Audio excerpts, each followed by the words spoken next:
CPM സംസ്ഥാന committee അംഗം P ജയരാജനെ പുകഴ്ത്തിക്കൊണ്ട് വീണ്ടും ഫ്ലെക്സ് ബോർഡുകൾ നിറയുന്നു. CPMന്റെ ശക്തികേന്ദ്രങ്ങളായ കാക്കോത്ത്, RV മെട്ട ഭാഗങ്ങളിലാണ് തിങ്കളാഴ്ച പുലർച്ചെയോടെ ഫ്ലെക്സ് ബോർഡുകൾ കണ്ടത്. റെഡ് യങ്സ് കാക്കോത്ത് എന്ന പേരിലാണ് ഈ ബോർഡുകൾ സ്ഥാപിച്ചിട്ടുള്ളത്. ഇക്കാര്യത്തിൽ CPM ഔദ്യോഗികമായി ഇതുവരെ പ്രതികരിച്ചിട്ടില്ല. തൂണിലും തുരുമ്പിലും ദൈവമുണ്ടെന്ന് പറയുന്നത് പോലെ ഈ മണ്ണിലും ജനമനസ്സുകളിലും എന്നെന്നും നിറഞ്ഞു നിൽക്കും ഈ സഖാവ് എന്നാണ് ഒരു ബോർഡിലെ വാചകങ്ങൾ. CPM ശക്തി കേന്ദ്രത്തിലാണ് ഫ്ലെക്സ് ബോർഡുകൾ സ്ഥാപിച്ചത്. പാർട്ടി കോൺഗ്രസ് കഴിഞ്ഞ് പി ജയരാജൻ ഇന്ന് നാട്ടിലേക്ക് മടങ്ങാനിരിക്കെയാണ് ഫ്ലെക്സ് ബോർഡുകൾ ഉയർന്നത്. പി ജയരാജനെ ഇത്തവണ കേന്ദ്ര കമ്മിറ്റിയിൽ ഉൾപ്പെടുത്തുമെന്ന് അഭ്യൂഹങ്ങൾ ഉണ്ടായിരുന്നു. എന്നാൽ കേന്ദ്ര കമ്മിറ്റിയിലേക്ക് പി ജയരാജനെ പരിഗണിച്ചുമില്ല. ജയരാജനെ കേന്ദ്ര കമ്മിറ്റിയിൽ ഉൾപ്പെടുത്താത്തതിലുള്ള പ്രതിഷേധമാണ് ഈ ഫ്ലെക്സ് ബോർഡിന് പിന്നിലെന്നാണ് വ്യക്തമാകുന്നത്. സംസ്ഥാന സമ്മേളനത്തിൽ പി ജയരാജനെ സെക്രട്ടേറിയറ്റിലേക്ക് ഉൾപ്പെടുത്താതെ ഇരുന്നപ്പോഴും ജില്ലയിലെ പാർട്ടി അനുഭാവികൾ സാമൂഹിക മാധ്യമങ്ങളിൽ വ്യാപകമായി പോസ്റ്റ് ഇട്ടിരുന്നു. പി ജയരാജനെ പൂർണ്ണമായും പാർട്ടി തടയുന്നതിന്റെ അസ്വസ്ഥത പാർട്ടി അണികൾക്കിടയിലുണ്ട്. എല്ലായിടത്തും ജയരാജനെ തടയുന്ന സമീപനമാണ് പാർട്ടി നേതൃത്വം ഇപ്പോൾ സ്വീകരിക്കുന്നത്. മുൻപ് ജില്ലാ സെക്രട്ടറി ആയിരുന്നപ്പോൾ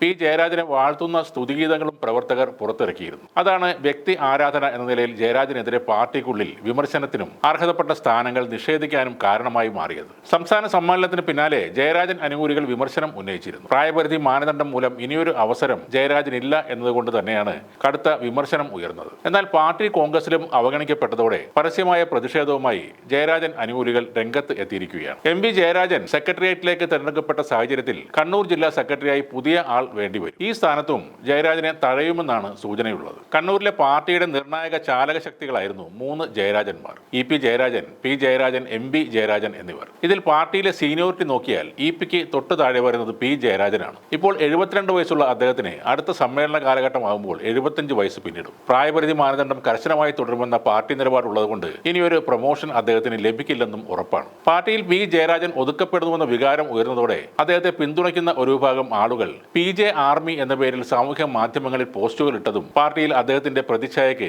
മങ്ങലേൽപ്പിച്ചിരുന്നു. പി ജയരാജൻ കണ്ണൂർ ജില്ലാ സെക്രട്ടറി ആയിരിക്കുമ്പോഴാണ് പാർട്ടി അദ്ദേഹത്തെ 2019 ലോക്സഭാ തെരഞ്ഞെടുപ്പിൽ വടകരയിൽ സ്ഥാനാർത്ഥിയാക്കിയത്. ആ സമയത്ത് മുഖ്യമന്ത്രിയുടെ പ്രൈവറ്റ് സെക്രട്ടറി ആയിരുന്ന MP ജയരാജൻ ജില്ലാ സെക്രട്ടറിയായി. അതേ സാഹചര്യത്തിൽ കോട്ടയം ജില്ലാ സെക്രട്ടറി ആയിരുന്ന VN വാസവൻ മത്സരിച്ച് തോറ്റപ്പോൾ പാർട്ടി അദ്ദേഹത്തെ വീണ്ടും സെക്രട്ടറിയാക്കി. പക്ഷേ പി ജയരാജന്റെ കാര്യത്തിൽ പാർട്ടി മറ്റൊരു നിലപാടാണ് സ്വീകരിച്ചത്. അദ്ദേഹത്തെ പൂർണ്ണമായും തഴയുന്നു എന്നതിന്റെ സൂചന കൂടിയായിരുന്നു അത്.